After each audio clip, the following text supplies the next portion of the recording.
Hi, everybody. Hello. Look at all those smiling faces, and you know there's only one reason why, because our Raiders came through on Sunday, right? Just in They time for did the show, right? indeed. I mean, your thoughts about it, Heidi. What name something good that you saw, something that you've I, been wanting to see. I saw them going to the run and sticking with it. That made all the difference in the world. No, no brainer, Captain. Well, I was going Besides to the say, run, did you see anything else? yeah, can you hear me by the way? Yeah. Yeah. Okay, good, good, good.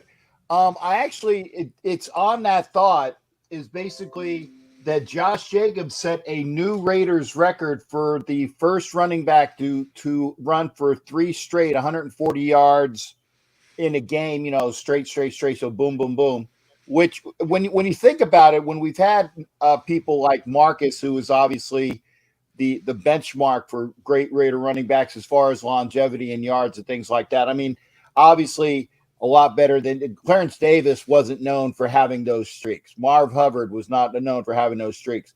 Obviously, Marcus Allen was, but for Josh Jacobs to supplant that was amazing, and that's a hell of a record. And I know that we're going to we can get into a debate. And although I'm just like throwing a topic out there, maybe I don't know if we've done, was the decision not to sign. And I think we might have said this before, the decision not to sign Josh to that 50-year option. But that'll be something that'll be a little stew Yeah, that, we that definitely have to debate we hit. that. Yeah. And Captain, along with and Heidi, along with talking about the commitment to run finally, we want to talk about two things. We want to talk about the Raiders' identity. They have been Yeah. searching since the first game. We also want to talk about the development of the O line. Okay? Yeah.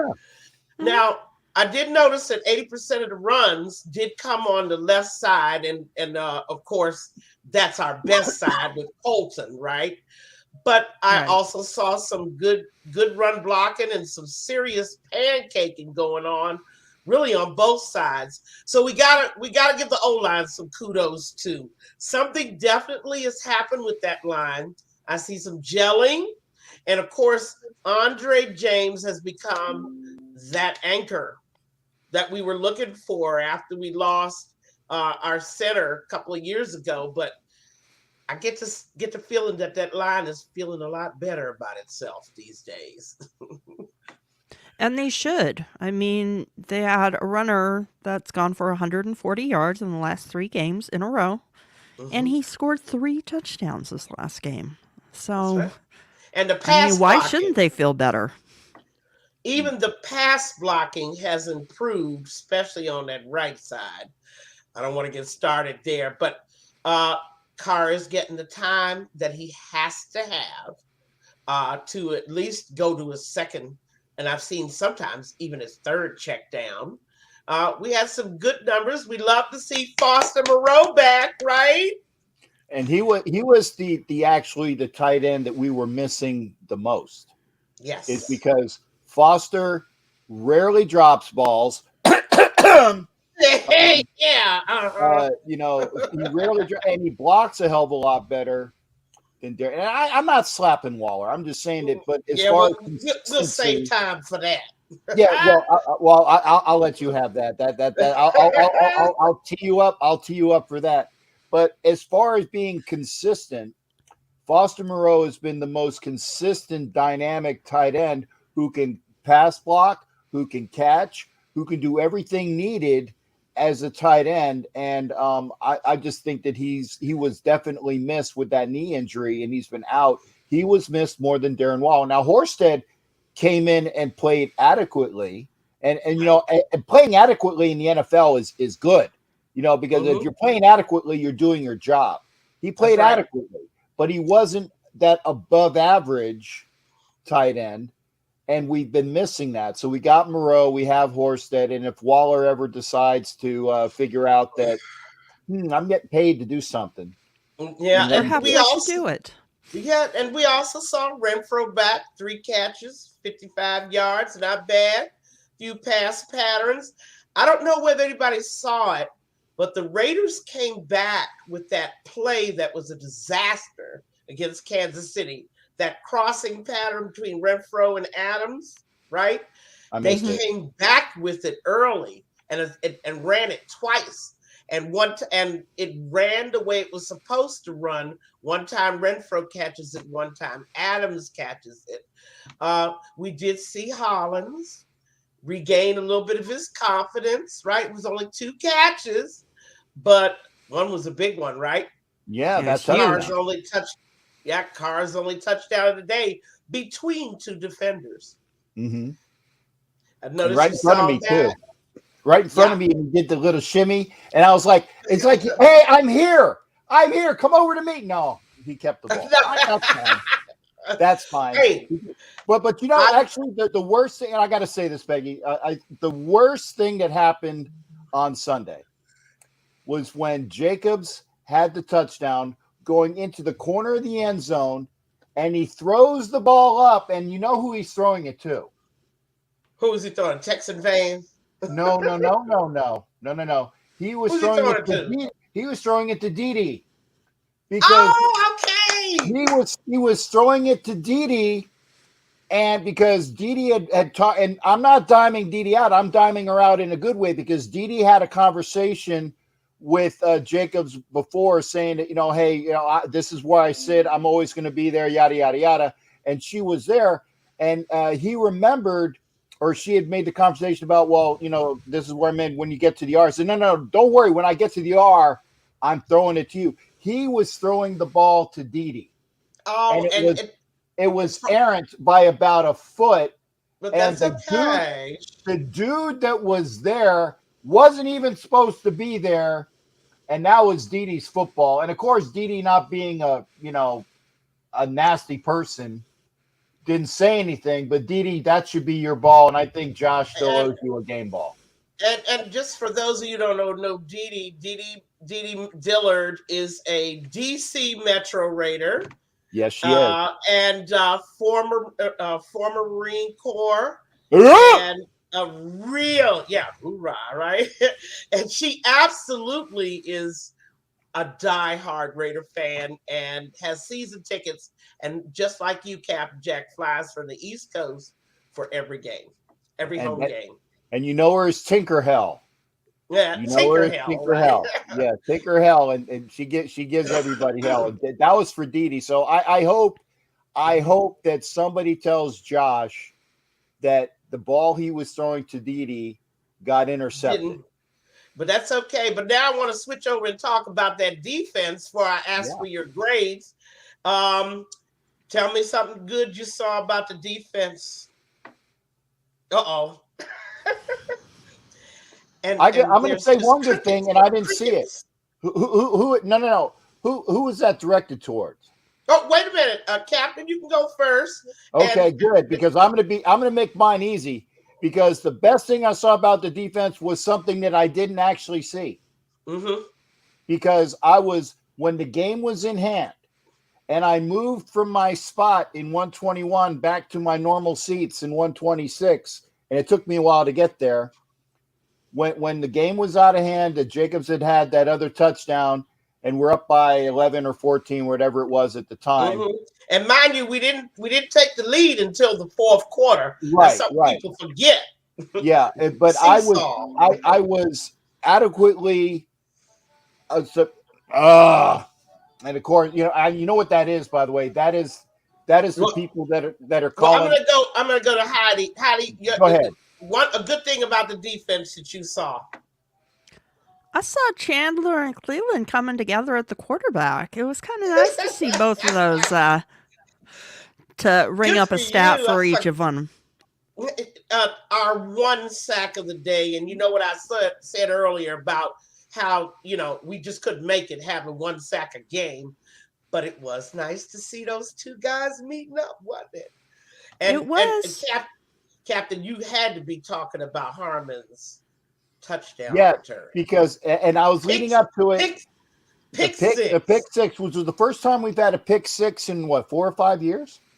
No, it was like 3. Well, it's been a In while. Cleveland, Conley. It was Yeah. Conley. Okay. Yeah. But it's our second turnover 6-point score in the last 5 years. We've only had one other, and that was Conley's. So we've Okay. had 2 this year. And I like to see that. Now I want to go to grading, and I hope all of you out there will help us do the grading. Let's start with offense. And Heidi, give me a grade. Well, it was a tale of two halves. Yes, it was. Well, it just sounds like a Dickens novel. I know it. And we're going to let her tell that story. she's trying to give him a... There was nothing impressive at the start. Nothing impressive at all. And Heidi, a lot of that had to do with Lovey. And I try to tell people about Lovey Smith and his defenses ever since the Ram days. Disguise, disguise, disguise. You cannot just do your thing on him first quarter because you're going to get burned. So Yeah. what are you giving him? I'll still give them a B. Good. And Captain, what's your grade for the offense this week? Oh yeah, I mean, definitely. Actually, I was even teetering on B plus A minus because you're talking about the full breadth. The full breadth was that Jacob scores 3 touchdowns. Okay, 140 plus yards rushing. You know, obviously, I don't know what I did. It was like 167. I don't remember what the exact stat was, but that was good. The pass blocking was good. I don't recall. I think Carr was sacked maybe once that I remember. Was sacked once. Yeah, once that I remember. So I was good on that. And the other thing is that the okay, Tito grades hard. Tito grades. Oh no. Hard. Hey, you know what? I thought I graded hard. I like hard graders, you know. Okay. So well, Captain, you still haven't given me your grade. A minus, B plus. Very good. I said that. And I'm giving them a B plus this week. First B grade that I've given to the offense this year. And now we go to defense. And Captain, your thoughts on the defense overall? Overall, I'd have to give them a C plus because they still have problems with the running game. I mean, and I'm gonna be a homer here in one respect. I love Dameon Pierce because he's a Gator. Oh yeah. But I hated seeing Dameon Pierce run all over our defense and even catch passes. So I was like, and that was the guy that I thought that we were gonna actually target in the 4th round when we got Zeus White. Right. Okay. 20 carries, 92 yards, 4.6 average. Yeah, he was annihilating, play after play after play. He was like I said, 4.6 average. It seemed like it was more. It seemed like it was more. But I think that in the second half, they finally put him under wraps a little bit because he was ripping off like 9-10 yard runs a clip in the first half. And they came back on him. And of course the tackling. I mean, mainly a lot of people just sloppy. Some people put it to the bye. Heidi, your thoughts about, they were sluggish because of the bye, right? They were just coming off. They played the same way that they played before the bye. No. That doesn't compute. I can't go with that. Captain, did you give our defense a grade? Yeah, C plus. And Heidi, your grade? I was also going to give them a C plus. Yeah, well, you guys are generous. And the only reason that they get that C minus from me, a C at all, is because they held them to 20 points.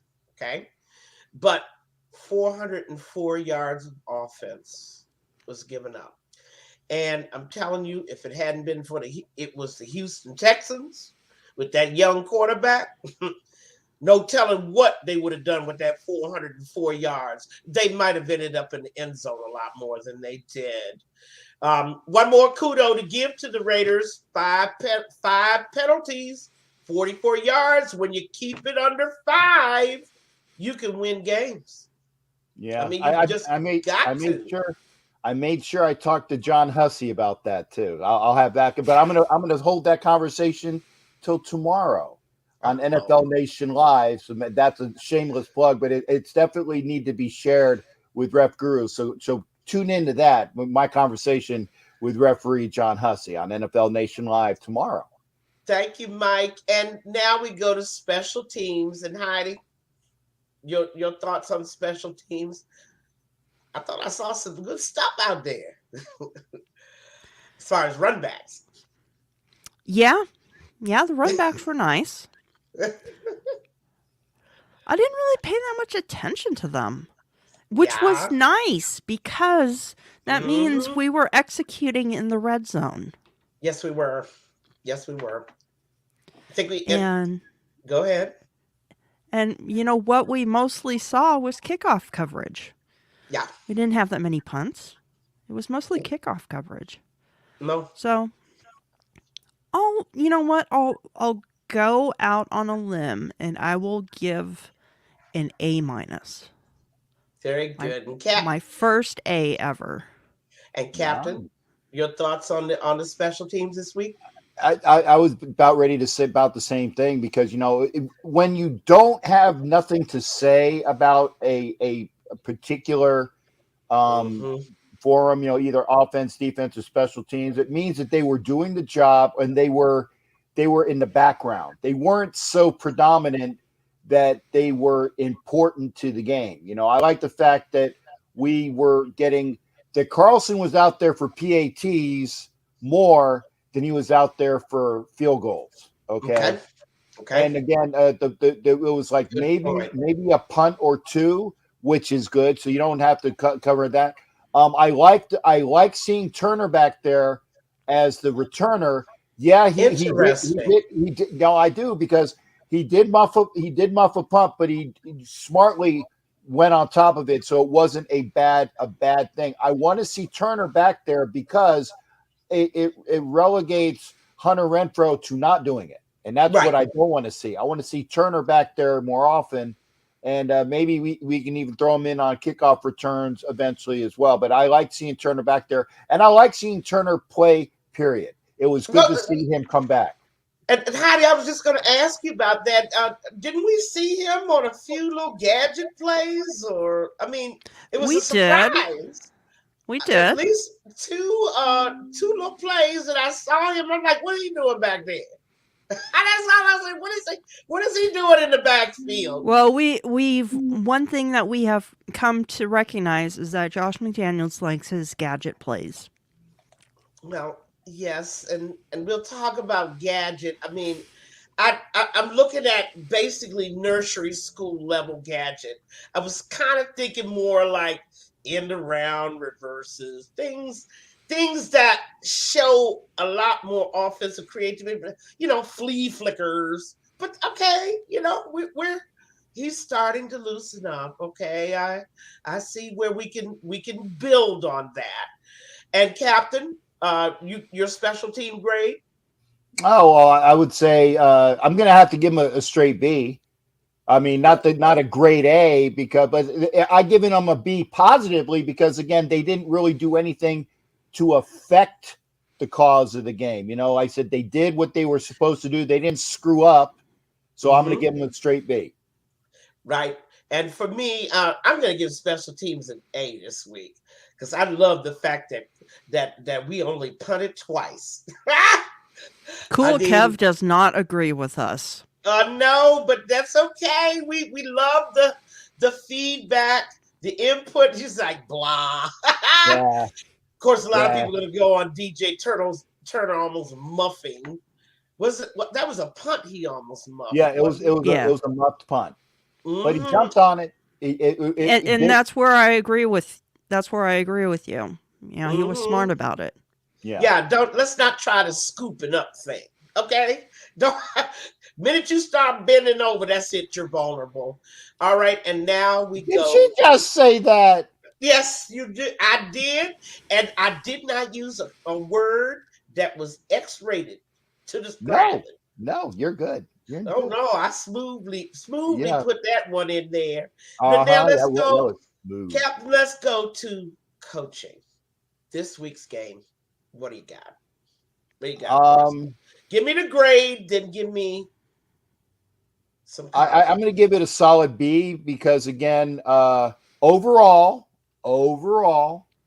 there's still, like I said, the offense still needs to be a little bit more in sync. But like you said, we're starting to get a little bit more of McDaniel showing himself. The fact that you even said that, and I didn't pick up on it because again, my vantage point of the plays that you said that we went back to Adams and Renfro, we went back to it and they were successful with it. So he's like, okay, we screwed it up, but we're going to run it until we get it right. Exactly.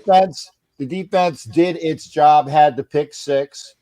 Like you said, kept them under 20, which is what they needed to do. The special teams played adequately. So I'm going to give a solid B. I think that, like you said, what I like to see is the fact is that it seems that the team has turned a corner in the fact that they apparently might be playing for McDaniels, whereas in the beginning of the year, there was a lot of apparent dissension where these guys are not playing for the bastard because they don't like what's going on.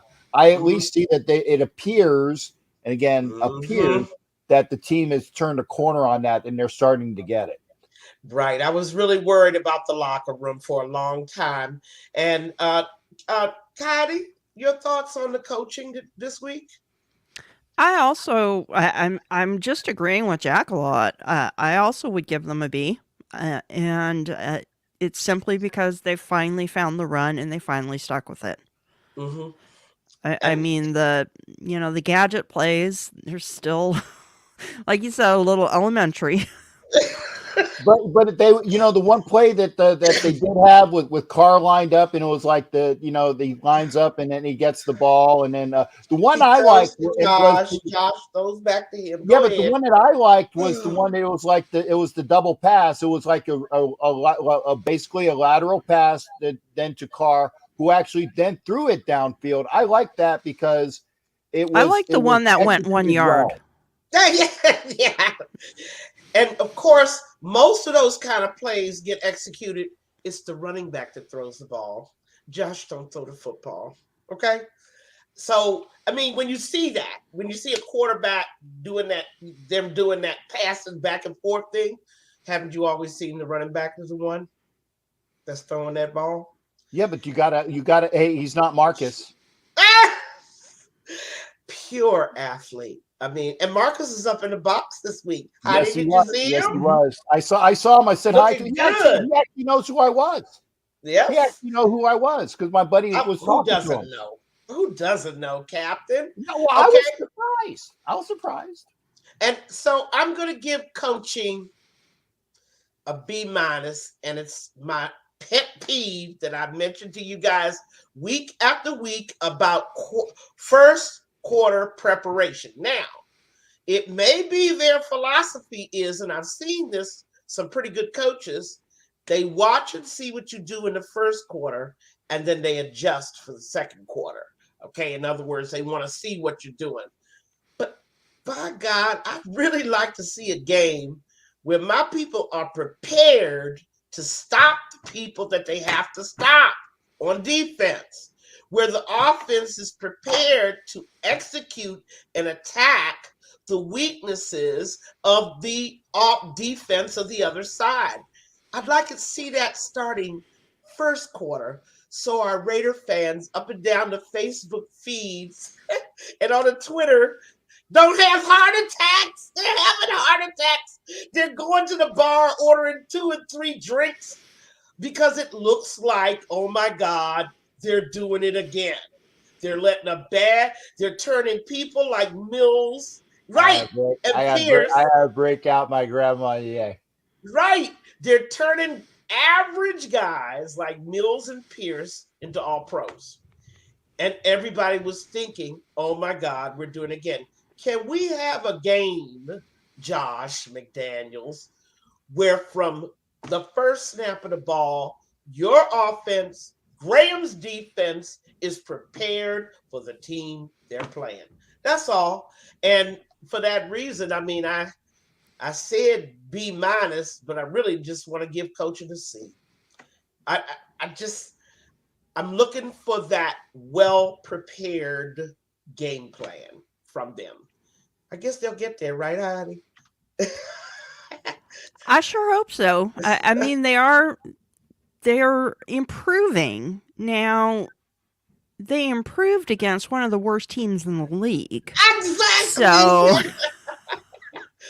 but but they need to stop sending Raider fans to the hospital with heart attacks and strokes because they just won't come out the box playing strong football. Captain, as long as I'm not on the injury list, as long as I am, if I don't have a heart attack, it's okay. it's But okay. but the minute that I do the because like I said, in the first quarter, in the first half, it was too tight for me, and I had to shut up a Texans fan that was a little bit full of himself over behind Dede, because he was all full of vim and vigor and like, "Rah!" And I'm like, dude, it's the second quarter, it's a long game, there's 4 quarters. Chill out. And I literally was doing that with you because he's far away. I wanted him to make sure he knew what the hell I was saying.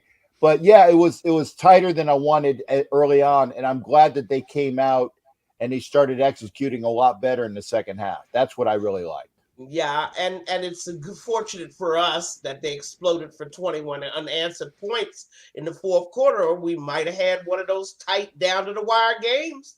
Yeah. Think about it. I mean, we did not take the lead until the fourth quarter. The lead changed 4 times. well, there wasn't until the pick six that I started to feel a little bit like, okay, I can breathe a little bit. Heidi can actually leave her seat, get up and make a sandwich. All that time, I can go to the bathroom for the first time in 6 games. I just want to see a complete game from first quarter to last. Now, ladies and gentlemen, I'd like to talk about Mr. Waller. And I know we're all speculating. We lost once again. We had a game with what I call a phantom injury. The Raiders aren't telling us something, and I would like to know what it is. I'm just speculating, and maybe somebody out there can tell me. I'm like, okay, he's all right now. He's not all right now. We've got what's wrong with him now? What's the official report about Waller now? Well, what was and only in, and again, I'm not defending him, but in a requisite statement, they said that hamstring injuries can take up to 1.5 years if they are severe. So I think that maybe the severity has been understated because he's had this injury since last year. Okay. He's re-injuring an injury he already had. That in my estimation, he is re. I don't say he's just it's a lingering nagging injury that he is not fully healed from, and we do got your gentleman when you are ready, and because he did. BK, I got you, brother. So when the ladies say for me to bring you on, we will bring you on. But Heidi, something shady to me. I don't know what it is. I can't put my finger on it. But we just paid this guy. We just signed this guy to a $51 million contract, $28 million guaranteed. He's making $17 million a year. I felt from the beginning that it was premature. What's your thoughts on that, Heidi? Well, he was going to have this injury the entire year if that contract wasn't signed. Is that what we're looking at? That's what I'm thinking. And well, he still has it. anyways. But And Mike, I honestly think that if the contract hadn't been signed, this would have been lingering, and he wouldn't have wanted to take a step out on it, and it would have continued to be a problem. Now, if there is something more going on with him, and something ain't right. I think Mhm. I think that's a possibility. I know last time we mentioned the R word. Um, I won't mention it again, and but I said that does not mean that somebody is using again. That correct. that does not mean it. It just Oh, means okay. Yeah, that I was like our word. Like, it just Hmm. means that they're not right in the head. That's right. Something's off. And and and And and it seems like something is off. And I hate to say something that is because I off. love the guy. I I really love do. him and I really respect him, especially coming, from my background with my struggles. I Hmm. identify with him and You're not the only one. yeah, Hmm. but y- you know, when you're an addict or an alcoholic, you kind of can recognize it in other people. You sure can. And it's not the using, it's the behaviors. Something we have labeled in recovery have labeled addictive behavior. It's not anything that you can say, oh, he's using it. No. What we're saying is that the prelude to using again is a change in behavior, a change in habit, changes in pattern. He's now engaged in a lot of outside activities. And more importantly, Captain, and I want to bring this back to you. A lot of people mentioned to me they thought Waller got the money that Jacob should be getting. What are we going to do? and I think that was kind of like the segue from what I was alluding to earlier. Personally, I wouldn't have signed either one of them, and I'll tell Right. you why. I'll tell you why. And Waller was under contract for 2 more years. Mm-hmm. 2 more years. So we had him under contract Already. already, and it was one of those things where if he's playing to get paid because he got paid, it's always better to dangle that carrot. I want to make sure I don't. I'll put the carrot here so it's over my face or right in front of my face, Mm-hmm. so you can see. That carrot is in front of Jacob's face right now, Well, and Mm-hmm. he's and reaching I'm for gonna it. right, but see that's what I'm gonna allude to. Okay, Waller was under contract for And hold two on, years. Matthew, we'll get to talk about Hankins in a moment, but keep Yeah, your thoughts.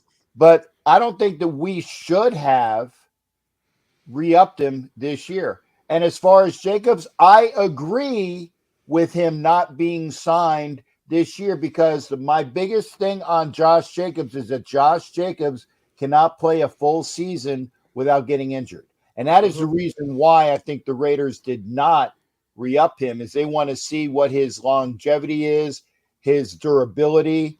And yes, Jacobs is playing out of his mind because it's a contract year. It's a contract year. And, If Jacobs wants to stay and we don't re-sign him before the end of the year, because again, the ball is in his court now, and he has all the bags, he's got all the marbles, and he has the leverage now, providing he stays healthy. He but has the leverage. but Captain, it's just a shame that Waller got the money that now we're in hindsight, right? Highly regrettably, Hindsight, yeah. we wish we would have saved for Josh. I Okay, agree. because next year it's going to be a bid war for him, and it should be. I mean, I'm happy for this young man.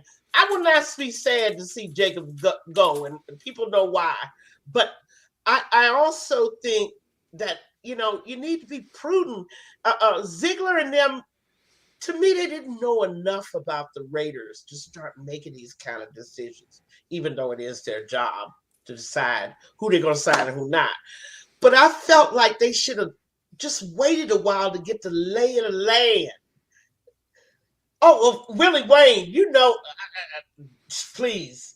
Zeus person here raised my hand. But seriously, I felt like Ziegler and them should have just waited a little while before they decided oh, let's go get Waller. They paid for Adams already, huge money. I mean, isn't that enough? Why you gotta, wait and see when you're in a new place, a new environment, let's do that. And while we're at it, let's transition right into talking about the Hankins trade, right? What we get draft picks. Yeah, we got what we did. We traded. We traded Hankins to the Cowboys and a 7 for the Cowboys 6. Happy trails. Yeah. You're going to miss that pressure he puts on the quarterback, Peggy. Yes, especially with the penetration and all those sacks that he's gotten in the 3 years that he's been a Raider.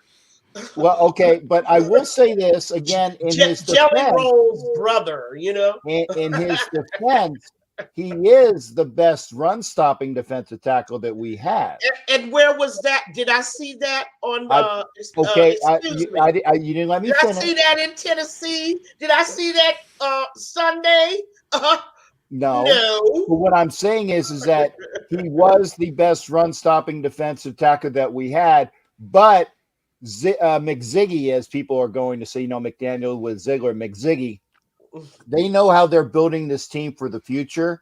They know that Jonathan Hankins was not part of the future, that they were using people that will not be part of this team next year, and they are getting what they can for him by people that are willing to trade for that. So we ended up getting a 6th for a player, for a commodity.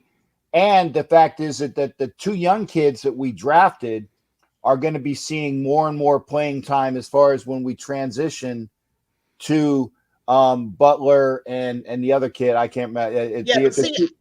See, Captain, and Hattie, I'm bringing you in on this. What I regretted was people like Phylon didn't get re-signed because we wanted to keep Hankins. I mean, talk about a one-trick pony. Raiders are enamored of defensive tackles. Hi, Edward. Hi, Ed. They seem in love with defensive tackles who can only do one thing.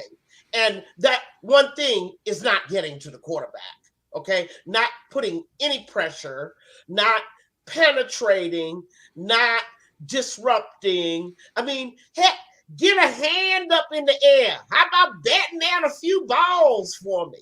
They don't even do that, Heidi. I mean, what's your thought? Max Crosby did it. Yes, I know. And might I say, Max Crosby is so dedicated to the Raiders that he made sure that baby was born on the bye week. Yes, I know. Induced. That's dedication. I mean, I can see where Hankins would be valuable to the Cowboys, okay? Because they got serious problems in the middle. And they have a rotation problem. They just had a body problem. I think one Cowboy fan told me they had 2 DTs that went down in the last 2 weeks. So they needed them. Just like the Jets made that very opportune trade this week after they lost Brees. What's his name? Brees? Yeah, Brees. Yeah, they went to the Jags and got James Robinson. So, I mean, teams are making moves like that. And before we bring in one of my gurus, Pittsburgh Steelers gurus, I wanted to talk about just quickly around the NFL. I mean, what happened to the Green Bay Packers? Oh, sorry. I mean, the Washington Redskins, really? I mean, the commodes. The commodes. No, I mean the Commandos. No, the commodes, because they play like a toilet most of the time. Wait a minute. But they did flush Rodgers the other day. So the commodes. Led by my favorite drink, the Heineken. And what happened to Tom Brady? Oh, why are you swearing? Come on now. It was beautiful. Did I see a baseball score? Did I hear no touchdowns at all? And the creme de la creme, what happened to Bill Belichick last night? I saw some of it. I saw some of it on my flight. So yeah. Now, some people will be upset at us thinking that we're bringing bad karma, but let's face it, there's no time where bad news for the New England Patriots is not good news for the Raiders. If you're a Raider fan, I just can't think of any time. Did you see how fast Heidi snatched that boy?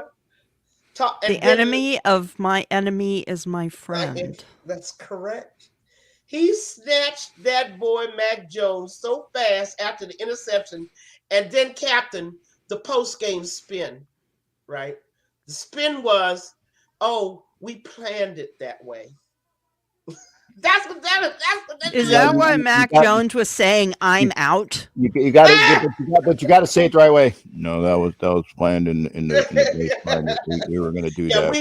We knew we were going to do that earlier today. Zappy in there, so that was all part of the plan. On to whoever we play next week. Yeah, and that's a very typical thing that happens in the NFL is trading out quarterbacks throughout the middle of the game. Uh-huh. It happens all the time, just a rotational thing, oh, come on. How ridiculous does that sound? Really, it was so, and they were so excited up there when the holiday drink Zappy came in. Because when I heard Bailey Zapp, I seriously thought it was a new holiday drink. I was clueless. Oh, well, that's a name of a quarterback. But that's New Zima. I loved Zima. I loved it. Oh, that was nasty. Oh, that's nasty, Heidi. That's nasty. No. You get that and Bartles and James. I like Bartles and James. But he comes in and he scores 2 quick scores, Heidi. Right? 2 quick scores. The place is going nuts. No. All I was thinking, can you sustain that? What else you got? Okay. Well, the Pats couldn't sustain it in 1985.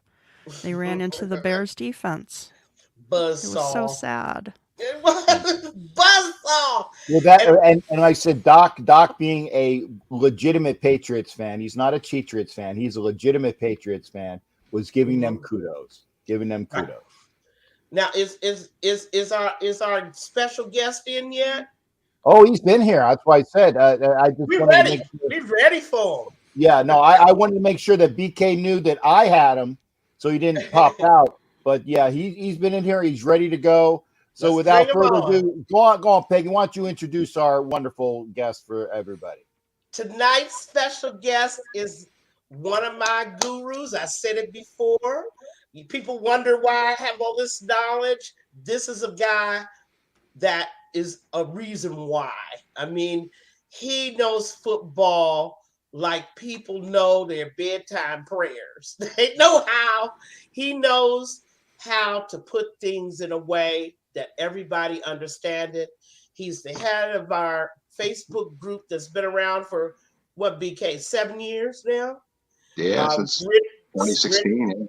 Gridiron Battle Zone, we co-founded together. And of course, the Legacy Battle, we became famous for doing football debates. Brian King, welcome. Thanks, guys. Captain Jack, man, I saw your show with was Stuart Schweigert there a couple months ago. That was good stuff. The 5-hour Stuart Schweigert show, right? Yeah, I didn't watch all 5 hours. Full confession, but yeah, I mean, it was cool. I caught some of it. So and Helen, I remember you too. I think we crossed paths a few times. So yeah, it's great to be here. Well, we wanted to make sure, and Heidi is the one that also keeps me on track. Heidi is my other silver and black lady tonight, and Brian, I want to start off right away. We have talked about defense. Raiders fans everywhere talked about defense for such a long time, and we know the Pittsburgh Steelers. You guys are committed to defense. If you're giving advice to the Raiders franchise on how to build a defense, where do we start? All right. Well, I'm glad you asked. if you're building a championship defense, right off the bat, a few important questions that you got to get an answer for. First off, what are the possible defensive alignments?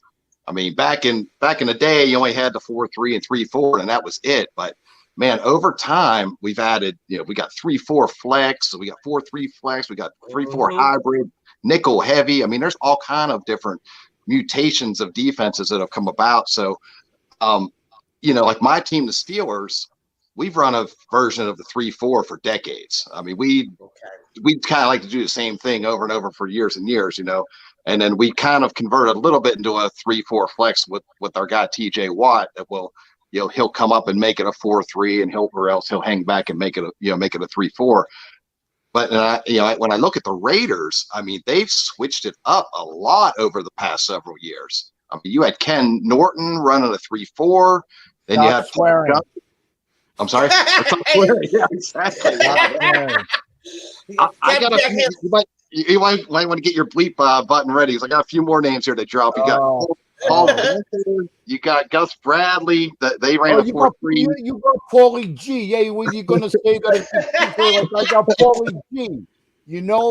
Hey, it fell off the effing truck. You know what I'm saying? Paulie G. Yeah. So yeah. But now you got your guy Patrick Graham. And you're running it's like a 3-4 hybrid with a lot of nickel packages and stuff. So Graham, he's one of them Belichick guys, and he has some experience with Miami, and then with the Giants as well. So you got to establish that. Then it brings us to our next question: which defensive alignment should your team run? So now this is gonna depend on three things. You've got to know the experience of your coaching staff. You got to know the existing personnel on the roster, and then you kind of got to know the recent success that you've had. So, like when my team hired Tomlin, there was a suggestion that he may switch the alignment from a 3-4 to a 4-3 because of the experience he had in Tampa Bay running that 4-3 defense. But he weighed his options. He looked at the recent success. He looked at the personnel, and then he had a great defense coordinator, Dick LeBeau. So he said, let's not change a thing. Let's keep rolling with it. And it's worked very well. But for the Raiders, Josh McDaniels, he's not a defensive guy. So he's putting all his trust into Graham. And, the Raiders defense has not really had any success, to speak of over the last several years. So, in the previous regimes, they've really missed a lot on their draft picks and acquisitions. So, it was logical to sort of go ahead and wipe the slate clean and go ahead with the 3-4 alignment that you guys are going for, because this is it was kind of a good time to do it. So now that we answered those questions, now we get to the big one. How do we build the roster? So you got your different defensive alignments. They prioritize different positions on the field. So like a team that's running the 4-3, like the Eagles, for example, their emphasis is going to be more on defensive line, so they can get the pressure, on the quarterback, limit the rushing lanes. The middle linebacker has to be really savvy, to diagnose the plays, and then the outside linebackers need to be good in coverage. But for your Raiders, more emphasis is on the linebackers and on the DBs with the way that Graham's doing things. So the linebackers, they have more rushing lanes to fill in this type of defense. And it compels you to blitz a lot more often. And I noticed that in this season, compared to last season, the blitzing has gone way up. Because you had in 2021, the Raiders were dead last in blitz percentage, only 12% of the time. And so far in this season, they're like middle of the pack at 25%. So Graham is definitely sending them now, and that's because of the scheme. And getting back to what I said about the defensive line, having less emphasis on, with a 3-4, you mentioned it earlier. You mentioned about 5-10 minutes ago about what happened today. They deal away Hankins. Hankins was a 4-3 defensive tackle. Adios, amigo. That's his. He's not really built for the scheme. And then of course, he wasn't really performing very well either. So that made it a very logical move for them to get something, as Captain Jack said, to get something out of them. Get a little bit of compensation while you can, rather than just straight up cutting them loose. You know, and then the flex linebacker, that becomes really the most important position in this defense. You know, whenever because like I said, with TJ Watt, changing it from a 3-4 to a 4-3, you know, depending on where he lines up on the edge, that's why when the Raiders got Chandler Jones, you know, that was absolutely vital to run this kind of defense that you guys are running.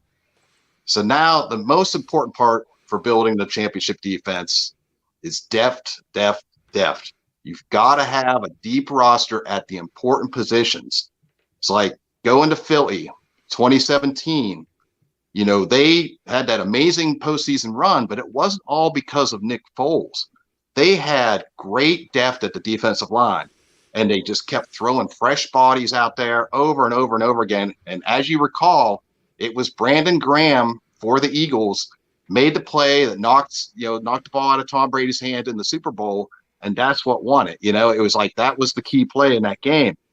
So for the Raiders, you know, running all that nickel 3-4 hybrid stuff, your guys' key positions is the DBs and the linebacker positions. That's where you have to have the most depth. Defensive line is not going to matter as much.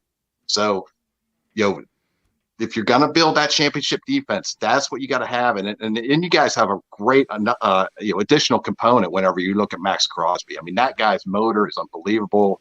Just relentless. He can do it all. He can get up. He can swap balls. He rush a passer. You know, he can do everything. And that's I think you guys have some of the building blocks, but it's going to take time. You don't see it happen. You know, you transition in one season and all of a sudden you've got a championship defense. It's going to take some time.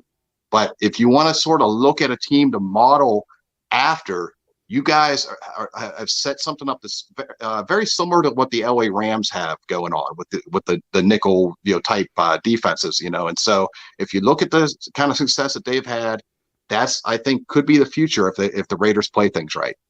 But BK, I wanted to bring Captain and Heidi in on this, you know, to start thinking about this. You talked about, do we have the building blocks for what you've just described? Heidi, I mean, linebackers.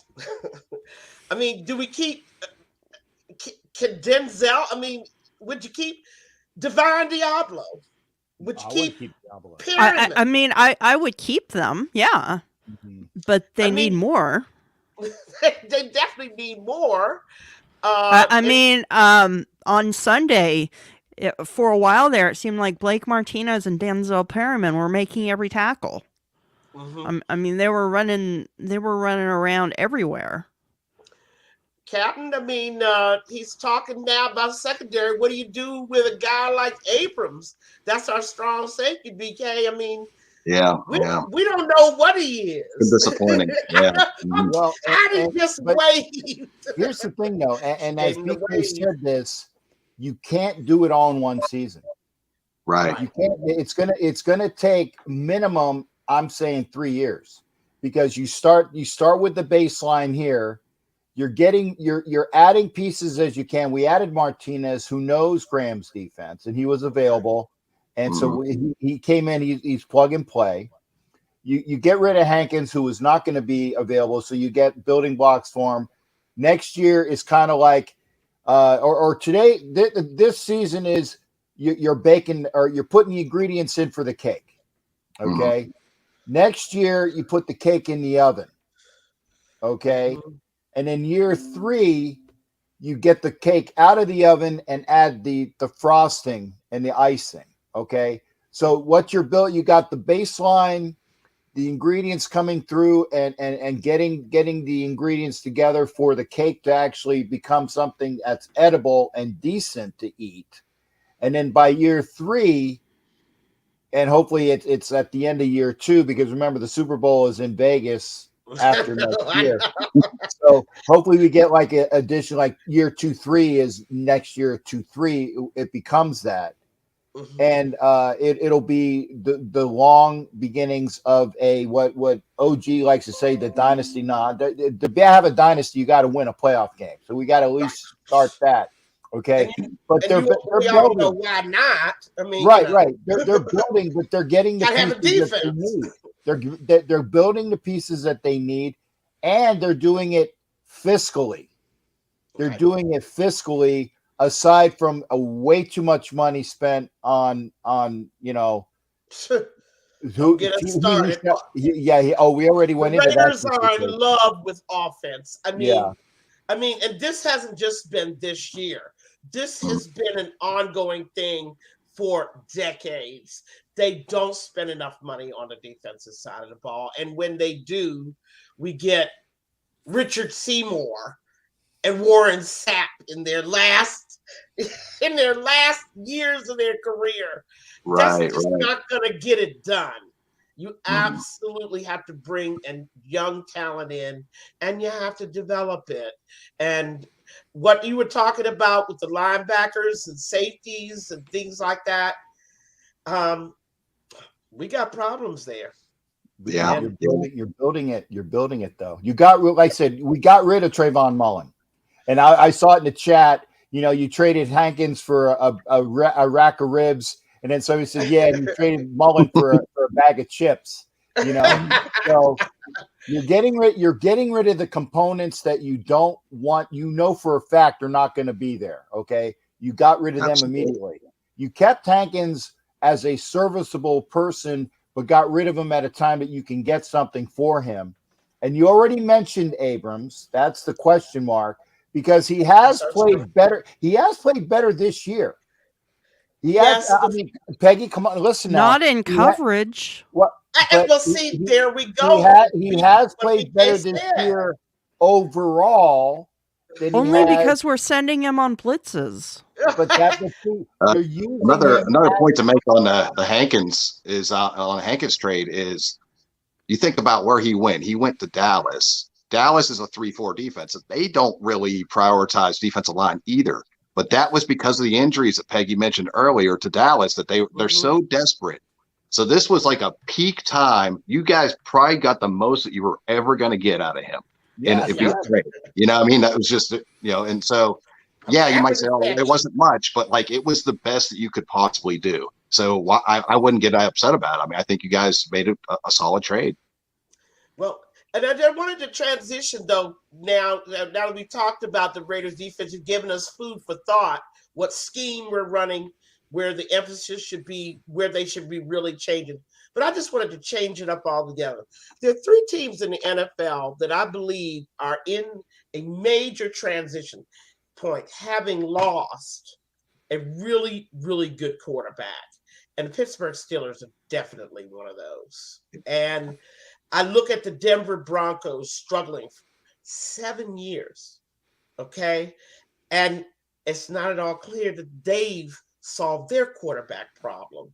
And then, of course, Bill is just discovering that he's got a quarterback problem. What's going on in Pittsburgh? I don't have a quarterback problem. I don't know what Peggy's talking about.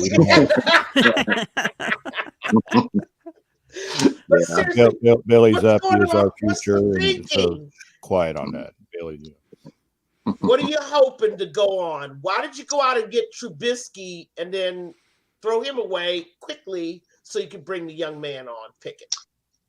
Yeah, I mean that was a kind of a tricky thing. I think when they got Trubisky, I mean that was back in free agent time, and so it was it was before the draft, and so I think that like the thought process was like, okay, here's a guy that could be a potential starter. He had done some good things in Chicago. He had sat behind, Josh Allen, in Buffalo, and so, I think they thought, okay, well, this guy's got potential. And then they didn't have to pay a whole lot either for me. He didn't have to break the bank. So there was that. And then when Kenny Pickett, nobody really knew where he was going to be drafted. It was really this season in particular, like the quarterback market was really tricky. Nobody really knew if he was going to go first round, second round, or if he's going to go high end of the first round or bottom of the first round. It was just really, nobody really knew. And so when he was still sitting there, they liked him. That was their guy. So they went for it. And, and so whenever they gave Trubisky the start in the beginning of the season, to me, I don't have any hard evidence of this, but to me, I think that was Mike Tomlin fulfilling his promise to Trubisky. Like we told you, when we signed you, we're going to give you a shot. We're going to give you the first shot at this. And so, and that's what happened. Well, then when Trubisky struggled against the Jets in the first half of that Jets game, it was playing so poorly. I think he felt like he had to make a move, so he went to Pickett. Pickett gave him a spark. You could tell a lot difference in the offense. He seemed to be processing it really quickly, so it seemed like the right move. But now I don't know, because Pickett really struggled in this past game. I mean, things went well. Things were going well in the first half of the Buccaneers game. We don't know what would have happened, because he was obviously left the game with an injury. But but after that, so they do have a quarterback controversy. Absolutely, there's people on both sides of it, and there's definitely there's good points to both guys. There's bad points to both guys. Ultimately, I think what you have to do is you sort of have to project this season and think, do we really have a chance at 2-5 of making any kind of getting into the playoffs, making any kind of noise? If the answer to that is no, I think you just got to stick with your future. If Kenny Pickett was drafted, he is the future. If you think you still got a shot, and you want to win some ball games this year, then I think you got to go Trubisky. Because I think his experience gives him just a little bit of a nudge above Pickett at this point in time. I thought picking up Trubisky in the offseason was actually the best thing that could have happened to the team, as he was a plug-and-play quarterback. He's very knowledgeable in the offenses. And they had a statue back there in Rapist Pervert. Oh, I'm sorry, Roethlisberger, Rapist Pervert. I had it right the first time. For the last several years. And Pittsburgh made the mistake of not getting rid of Ben about 3 years ago. They hung on and hung on. Why are you hanging on and hanging on? He's got to be replaced. If you got a Greek statue back there anyway, and Trubisky is at least a somewhat, compared to Ben, a mobile Greek statue. Maybe that's a Greek statue that goes on location and gets moved from scene to scene to scene. He's not bad, and in that system, it would be okay.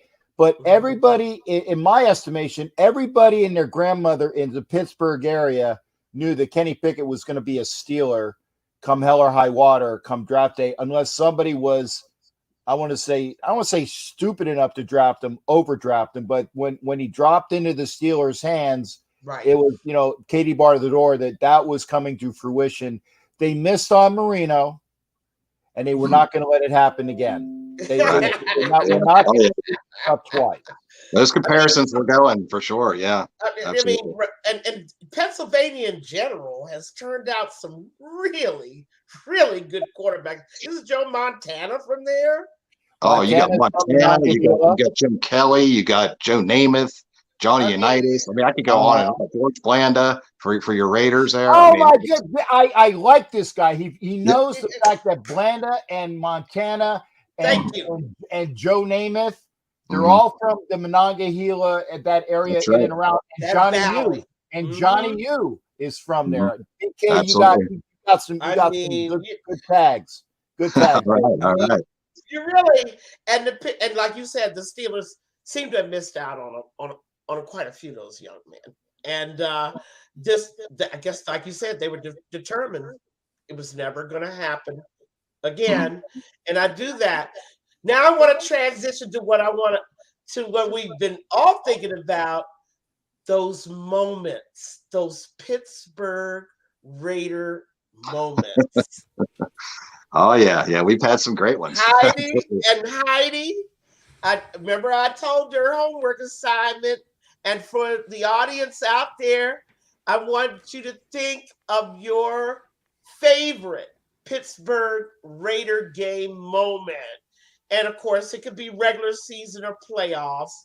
But what you been thinking about? What's your greatest moment? The dog ate my homework.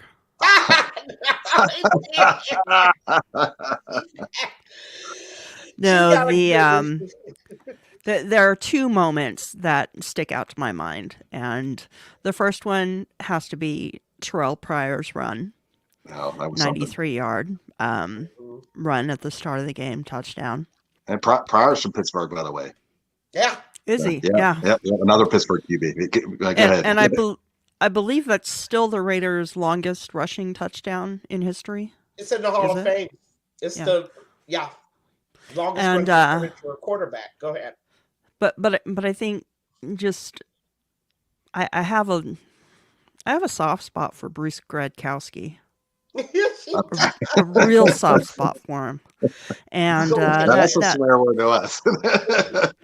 that comeback is legendary, and so that has to be right at the top of the list. That probably the top. I love me some Bruce. Everyone, whenever there's a question like on Reddit or Facebook, name your favorite Raider that nobody remembers was a Raider.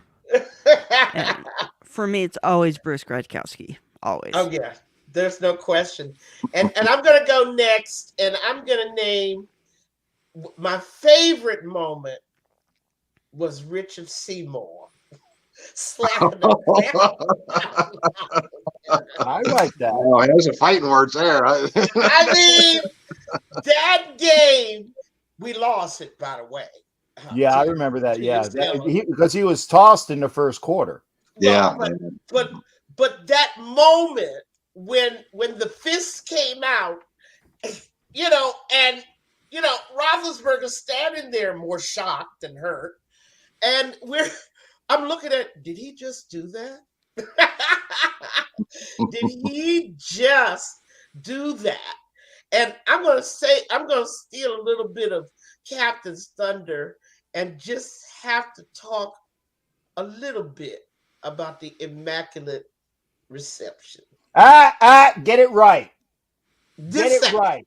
In BK in Oakland, in Raiderland, we only have a D. We call it the deception.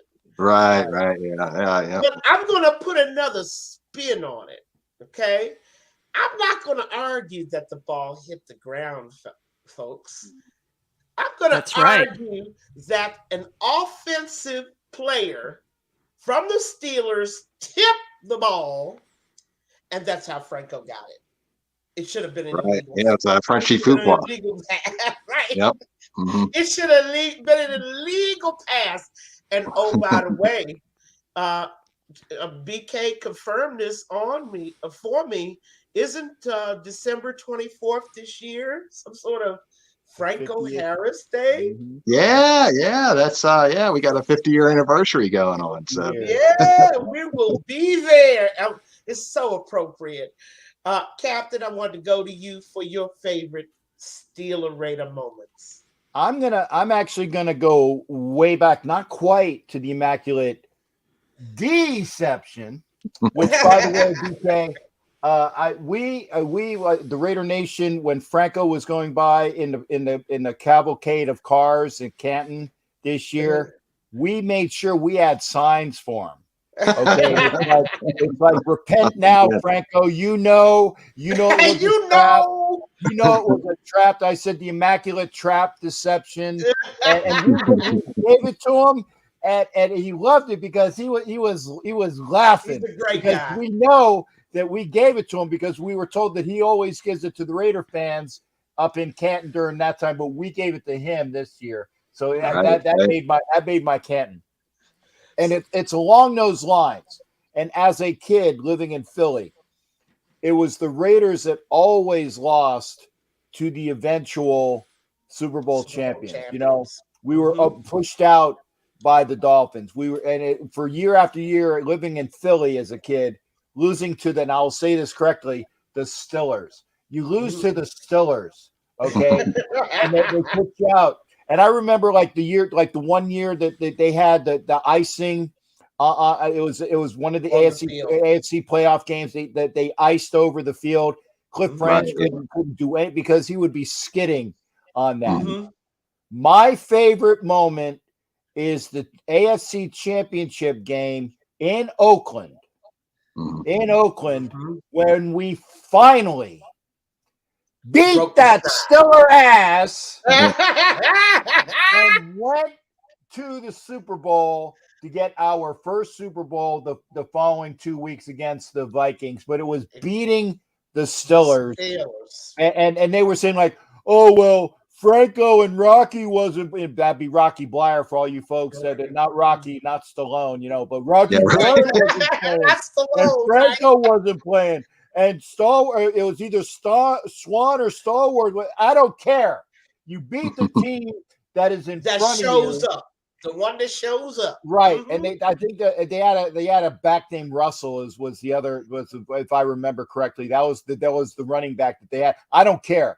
You beat the team, and you beat them in Oakland, and you whoop the ass, and you go to the Super Bowl. That is my favorite moment in Raider Steeler lore, because we've always 76, 1976. Yeah.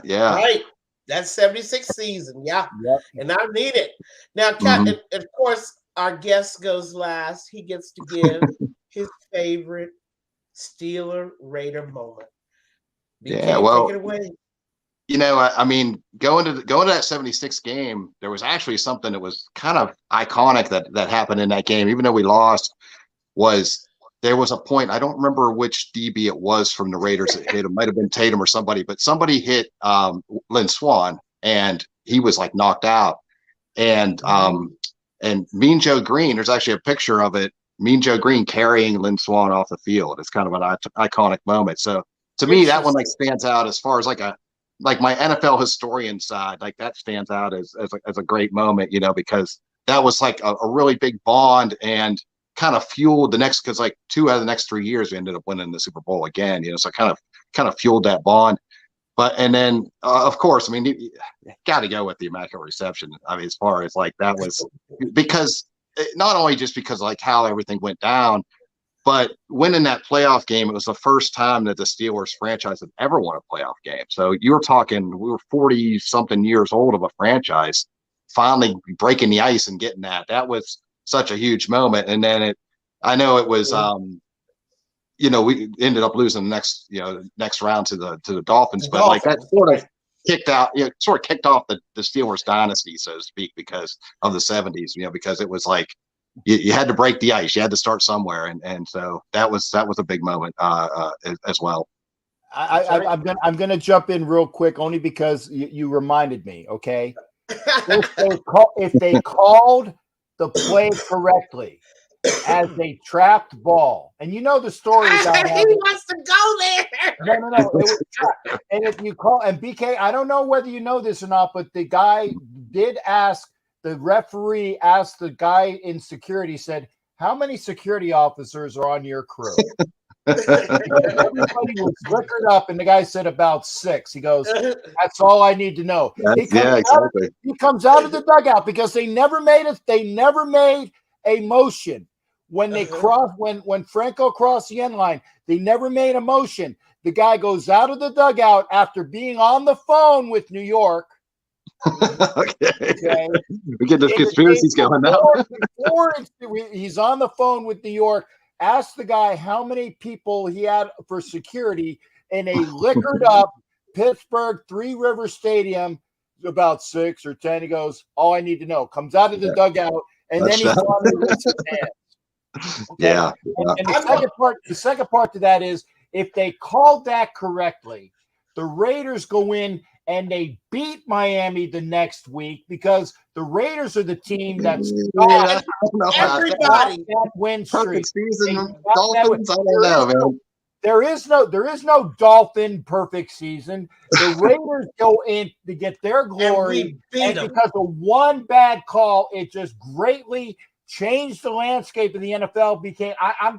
I'm waxing poetic because of how close that call was. I just had to tell you, brother, because and Larry Zonka and Jim Kick and Mercury Morris and Larry Little and all the boys wouldn't be doing the champagne toss when people would be at the end of the season like they did, because there wouldn't have been a perfect season. The Raiders would have beat the Dolphins, and they did in fact beat the Dolphins the next year to stop that streak in Where was it? It was in the stadium up in Berkeley. It was in UCal Berkeley because the A's had a playoff game that day, and they couldn't play in the Coliseum, so they stopped the Dolphins. You called that play correctly, BK, and a lot of this is different history, baby.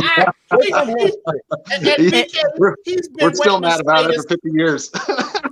And I would like to add, I would like to add that if any of our listeners want a really great retelling of the story from the correct perspective, check out the Raider Roots podcast, episode 18. It's called The Immaculate Deception. It's about 18 minutes long, and it details this play perfectly. It tells you the entire story behind the play, and it tells you the entire story of the game. So, Raider Roots Podcast, episode 18. Check it out. Thank you. And I wanted to transition now just to something that our audience can come with us on. Raider Roots Podcast. Right, Raider Roots. And we're going to get to something else that BK wants to talk about, but if you're going to name the MVP of your team today, I'm talking about performance-based MVP, not because he's cute or not because he has better name recognition. Heidi, who's the MVP of the Raiders right now? Current players? Yes. Right now? Right now. Has to be Josh Jacobs. Okay. Has to be him for you. BK, you're going to name the MVP of the Steelers right now. MVP of the Steelers. Wow, and I haven't done a whole lot good yet this year, but I think, I mean, with TJ Watt being out, that's really, really hurt. So I think that Cam Hayward on the defense, he's really stepped up and he's really done well. He's like the undisputed leader on that defense. So I'm going to go with him. Captain, your MVP of the Raiders right now is, because he's been mentioned, Jacobs, but with a solid number 2 is what Tito has for me as well, is Max Crosby. Is what he has done for that defense. You know, the guy is mugged almost every play. And that's double teamed and triple teamed and held in front of officials, and they still won't call it. So I would say, I mean, Josh Jacobs obviously has propelled the team, but Max Crosby has led the team as well. And I see it every Raider game. There are 2 people that are out in front of the Raiders when they're getting out of the locker room. It's Derek Carr and Max Crosby. Every game, they are in the front, leading them out of the tunnel. Every game. And I'm going to surprise everybody with my MVP, Colton Miller. Steady as a rock. Always there. Without him, we have no offensive line. Okay?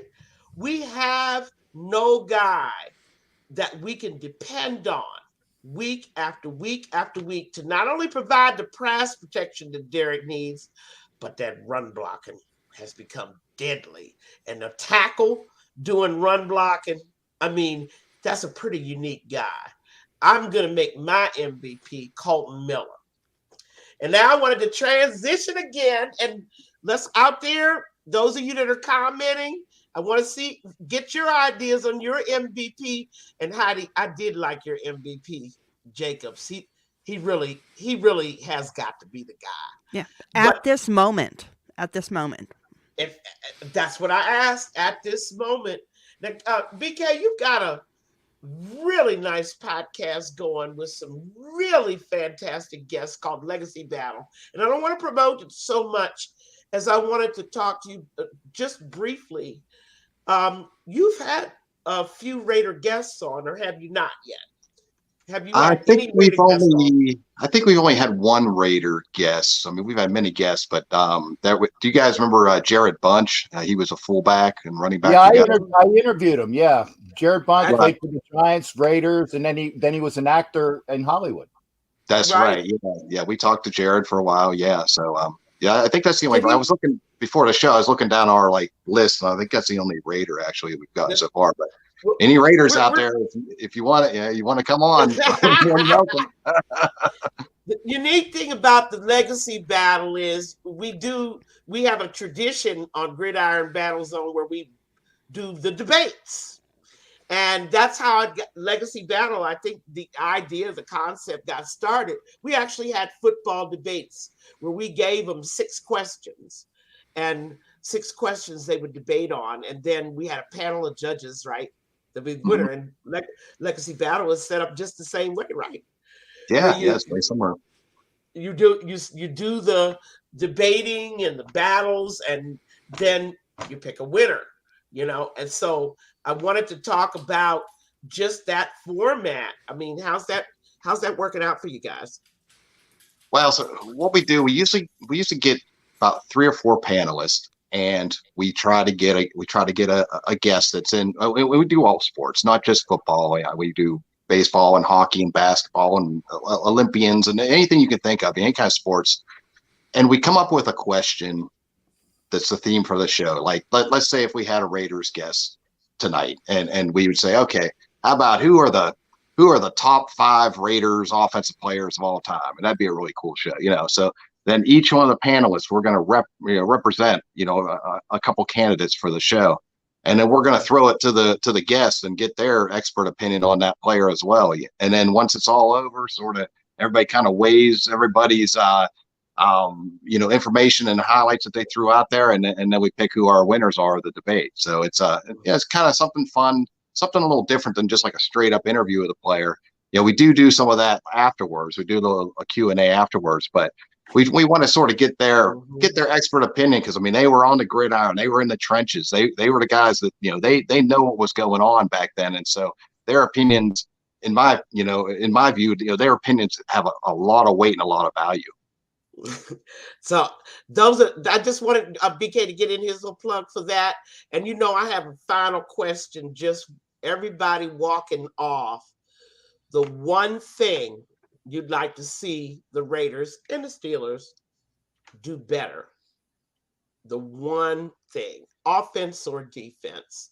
And Heidi, I got to start with you. I mean, there's got to be something you want to see them do much better.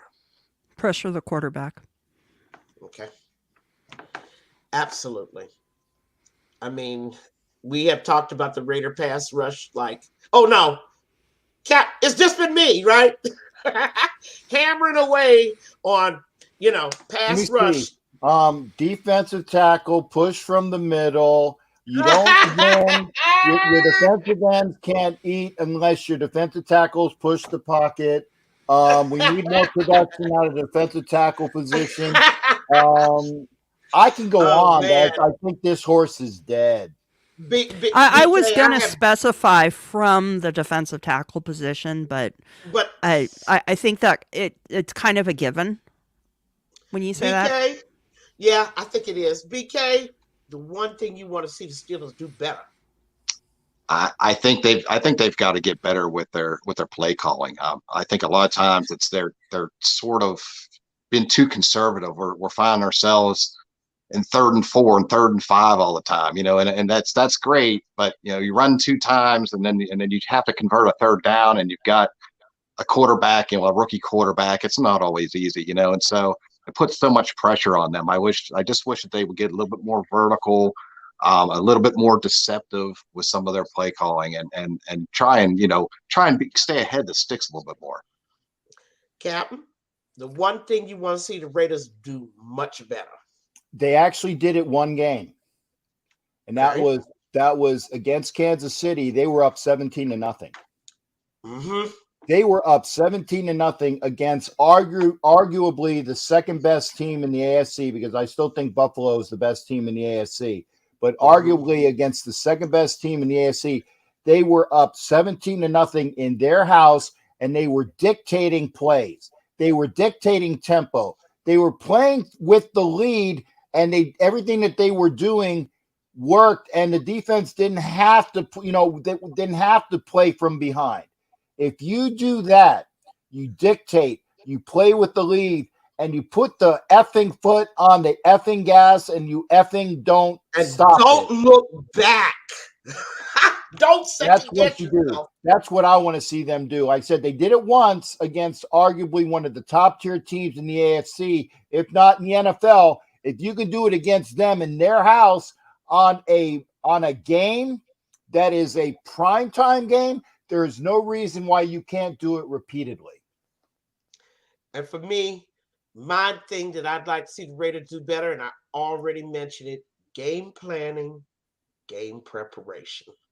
I'd like to, for once, see them come out the first quarter ready to play the team that's on the field next to them. I mean, why do we have film rooms? Are they watching X-rated movies and doing popcorn on Friday nights in the film room? When I do X-rated movies, I don't need popcorn. I just watch. What are they doing in the film room? Are they not to break down and analyze? Now, of course, you're not going to be prepared for everything. You ever seen Mystery Science Theater? Oh, I love it. With the little guys sitting with the little aliens sitting there. They're making little animals, on the screen, little bunny foo-foo. They're working on their hands. Yeah. Right. And if it's a really bad movie, right, don't they start throwing stuff at the screen and tossing debris? That's what they're doing. I'd love the film room to be used by people who know what they're doing and can analyze brain. At least be prepared for the guys you need to be prepared for, like Derrick Henry in Tennessee, which I've talked about. Or right? Travis Kelce, 4 touchdowns on 25 yards. I can't even talk about that. My heart palpitates. BK, 4 touchdowns. The man ain't never going to have a day like that again. On 25 yards. And you're playing the Texans, for God's sakes.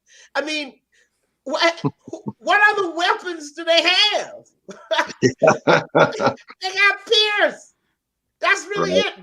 That's Lovey. Lovey says, I'm gonna hold it so you don't score anything because I know my offense cannot get behind.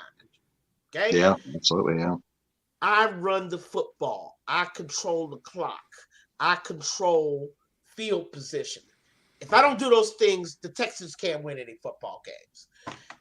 Who do you prepare for? Yeah, it's got to be fierce. But every time, Heidi, am I wrong? They come out the first quarter and these guys are just, what was your word, Captain? Dictating. Yeah. They're dictating to us in the first quarter every single time. And I wish the Raiders coaching staff would do just a don't be reactionary. You dictate the tempo and what's going on, because if you are reactionary, you are letting the other team tell you what they're doing, and you're trying to catch up to them. Let them try to catch up to you. Yeah, you're absolutely right. Yeah, well, I mean that's your, every team has that opening game script of 15, 20 plays that they're planning on running, and when they're not successful, that tells you right away that like their game plan was not right. Their game plan was not good, and so that's completely on the coaching, and when you see the comebacks later on, that's because they made the great halftime adjustments. But you can't rely on that all the time. It's not going to work every time. But I mean, if you want my opinion, like with what I've seen with the Raiders, I think that the last 2 or 3 games they've really recommitted to the run a lot more than they had earlier on. And that's to me, you got to have that balance. I mean, you don't really want Carr back there throwing it 50, 60 times a game. You want to try to establish Jacobs, and Jacobs he's balling right now. And so just keep him going, keep feeding him while he's hot. I firmly believe that a lot of those that the games that we lost when Andre James was out, okay, because remember he played against the Chargers, and he got injured like right before it was like the last play of the game or the second last play of the game. Concussion. He was out 2 or 3 games, okay, and we had Parham play those 2 or 3 games. If you put Andre James in that lineup, those are games that we don't lose. Well, wait a minute. You know, I don't look at the things like that. I firmly disagree. If we held every one of our opponents this year to 20 points or less, we win all the games. Do you understand what I'm saying? Defense. You understand the words that are coming out of my mouth? Defense. Yep. If you don't score, I can't lose. I mean, yeah. Well, what's a defense's best friend though? That running game. You know, if the offense got that running game and you get a lead and you're keeping the clock going and you're keeping them off the field to get to stay rested. That's big. You know, you don't want your defense on the field 35, 40 minutes in a game. You know, that by the time it gets to the end, they're gonna break. You know, they're not gonna be able to hold. So, you know, you keep that like it saw last game. You know, they kept that running game going. They just manhandled them up front, and that was the defense was on the sidelines. I'm sure applauding, as much as they could. Like, this is great. You know, we're getting rest. We're getting our, and then the other good things are going to come from there. Yeah, yin and yang, Peggy. I think it goes one. I think so. Hey, running game with the thing. Heidi, your Josh Jacobs, 7.2 yards a carry. That's really amazing. Again. Yeah. That's just amazing. I mean, we haven't heard of those numbers since. Well, it's been a while. maybe McFadden. I mean, do we have to go back to McFadden to find that kind of average per carry? I mean, well, of course, Marcus Allen and Bo. Right. We can definitely find 7.2 yards a carry among those. But we're out of time. I think we're just about ready to wrap. I know. Look at Captain. He don't want to go. Yeah. Captain looks like he's. Remember, I am only the producer. I am the guy. I am the Wizard of Oz. Don't pay attention to the guy behind the curtain because the talent is to the right of the screen with the special guest down below. This is Ladies' Night with Peggy DC Wench Holmes and Kevlar Prom Dress Miss Heidi. Okay, so I'm like, yeah, I'm trained well. Yes, ma'am. Yes, ma'am. Yes, well, ma'am. That's unfortunately just one of those nights where I've got to go, and I promised BK we were only going to hold him till 10:30. So it's one of those nights where we. You blew that. You're about 5 minutes over on that. I know that. I mean, we were having some fun, but I really have to go, and I'm going to jump in with one shameless plug. Please do. Tomorrow, my podcast, the Only Nation podcast, is launching a contest. So please check out Twitter, check out Facebook, check out Instagram, enter the contest. We will announce the winner next week. Okay. So get your clicking fingers ready. Go to the Only Nation podcast, Twitter, Facebook, or Instagram, and enter our contest. You can get a cool little prize if you win. And thanks to all of our guests out there and all of our commenters. I really appreciate your thoughts, Andrew, Matthew, Cool Kev. Thanks a lot. Thank you, everyone. Thank you, soon. BK. Bye. Okay. BK, thanks for being here. Ladies, always a pleasure. Yeah, thanks for having me. Tuesday night, it's Silver and Black Ladies Night, and we can't do it without you. Thanks for watching. Thanks, ladies, for being here. Tell your friends. Share this up, people, because there's no reason why that these ladies shouldn't be nationwide and watched for sure. We're working on making it true. Thank you. Good night, everyone. Good night. All right. Take care, everybody. And we'll see you next time. Remember, Tuesday nights, it's the only the ladies here with the Ladies Night, Silver and Black Ladies podcast, or Silver and Black Ladies Night podcast here.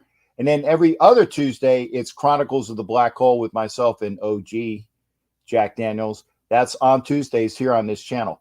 Also, remember that Wednesdays, it's NFL Nation Live at 9:00 following the Wild Wild West show, which is 7:30 p.m. Eastern time on this channel, 7:30 p.m. Eastern time.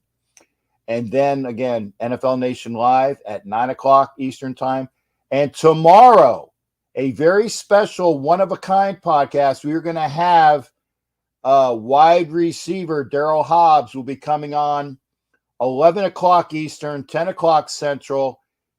Captain Jack interviews Daryl Hobbs here. It's a special event, only for him.